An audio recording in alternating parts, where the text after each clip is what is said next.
छत्तीसगढ़ की सियासत में उबाल आया हुआ है। उबाल की वजह है कांग्रेस नेता बृहस्पत सिंह के काफिले पर हमला। अब विधायक बृहस्पत सिंह हमले का आरोप सीधे सीधे राज्य के स्वास्थ्य मंत्री टीएस सिंहदेव के परिवार वालों पर लगा रहे हैं। विधायक जी का आरोप है कि टीएस सिंहदेव के भतीजे ने उनकी गाड़ी को रोका और उनके पीएसओ के ड्राइवर की गाड़ी की चाबी छीन ली और गाली गलौज भी किया। बृहस्पति सिंह की माने तो उनके साथ ऐसा इसलिए हुआ क्योंकि उन्होंने पिछले दिनों भूपेश बघेल की तारीफ की थी। आप नाम क्यों आ रहा है? आप साहब मुझे बता दो, जिस दिन हमने 15 तारीख के जिस दिन प्रेस कॉन्फ्रेंस पिछली बार बात किया था प्रेस के साथ, ये सारी जो बातें वीडियो आई, इसके बाद उसने एक फ़ोन नहीं उठाता, एक बात नहीं करता, किसी से बात करो तो बात नहीं करता। और तो और इसके बाद लगातार उनके लोग लगातार तरह तरह के अपने खिलाफ षड्यंत्र करते हैं। लगातार पूछ लीजिए हमारे और माननीय विधायकों से भी। तो इस तरह का अगर हत्या कराने से कोई मुख्यमंत्री बन सकता है तो उनको मुबारक है। सोच आपके माध्यम से ही करूंगा कि इसको उसको सद्बुद्धि दे, उस पर विचार करे, अपने विचार बदले, ताकि इस तरह का हत्या करने का साजिश न रचे। हत्या करने वाले, गुंडागर्दी करने वाले, दहशत कराने वाले को समाज कहीं कोई स्थान नहीं देता है। उसका जगह कहाँ होता है, जनता पहुंचा देती है। राजनीतिक प्रतिद्वंदी लोगों का आपके पार्टी के व्यक्ति हैं, कोई बातचीत का और कोई रास्ता, पार्टी के बड़े लोग, पुनिया जी, ऐसा आपने कोई? भाई हम तो यही तो बोल रहे हैं, हम तो यही जानना चाहते हैं।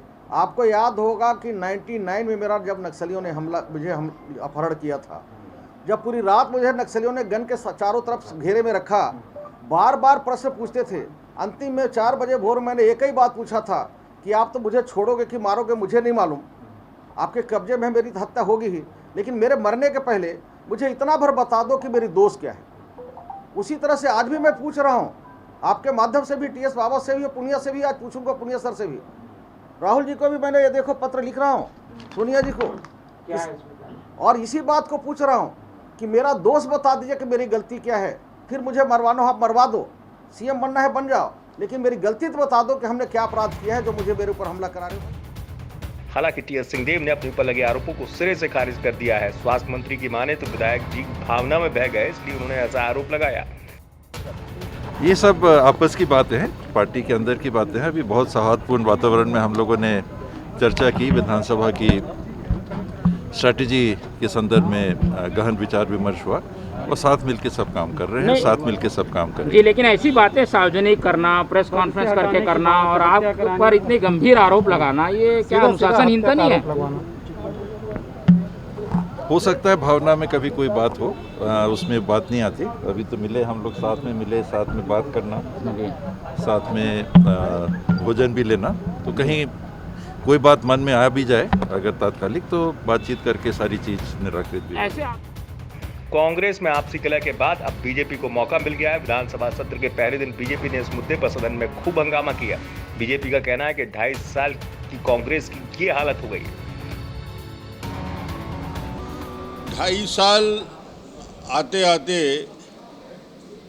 किस किस रूप में कितने रूप कांग्रेस का देखने को मिल रहा है और राजनीतिक दल के रूप में अंदर अंदर कितना बड़ा विभाजन एक राजनीतिक दल के रूप में कांग्रेस का प्रकट हो रहा है। विश्वसनीयता, विश्वास एक दूसरे के ऊपर कितना घट सकता है, ये दल का ऐसा लगता है कि 2.5 साल आते आते कांग्रेस पूरी तरीके से विभाजित हो गई है। और एक विधायक आरोप लगा रहा है मंत्री के ऊपर कि उसको जान से खतरा है और मंत्री जी उस पर स्पष्ट रूप से कह रहे हैं कि इस सारे विषय में गलतफहमी हुई है और कहीं न कहीं इन पूरे मुद्दे को लेकर जांच की मांग हो रही है।